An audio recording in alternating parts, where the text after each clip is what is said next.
After the death of Saul, David returned from defeating the Amalekites and staying in Ziklag 2 days. On the third day, a man arrived from Saul's camp with his clothes torn and with dust on his head. When he came to David, he fell into the ground to pay him honor. "Where have you come from?" David asked.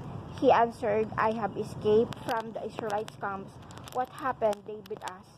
"Tell me," he said. "The men fled from the battles. Many of them fell and died, and Saul and his son Jonathan are dead."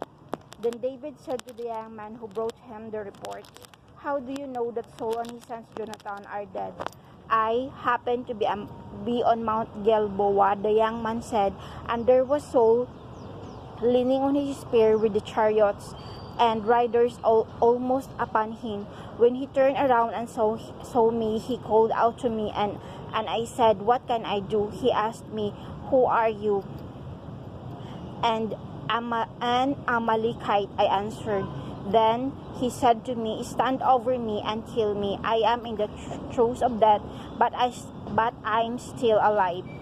So I stood over him and killed him, because I know that after he had fallen, he could not survive. And I took the crown that was on his head and the band on his arm and have brought them here to my Lord." Then David and all the men with him took hold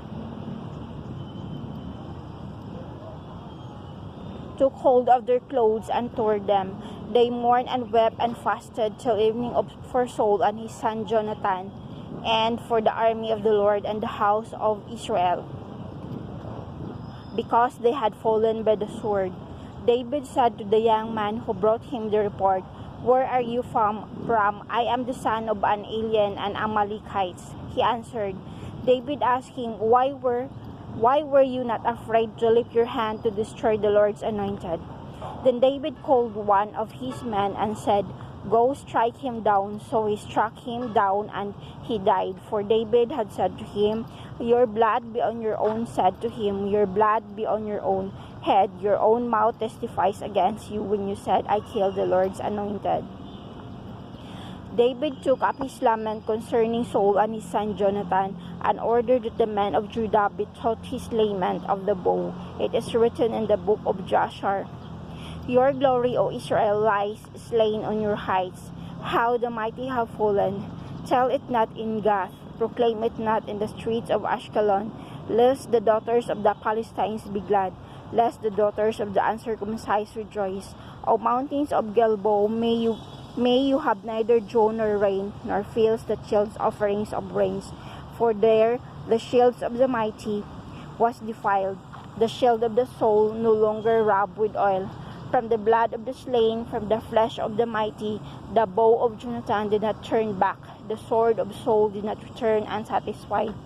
Saul and Jonathan in life they were love and gracious, and in death they were not parted. They were swifter than eagles, they were stronger than lions. O daughter of Israel, wait for Saul, who clothed you in the scarlet and finery, who adorned your garments with ornaments of gold. How the mighty have fallen in battle. Jonathan lies and slain on your heights. I grieve for you, Jonathan, my brother.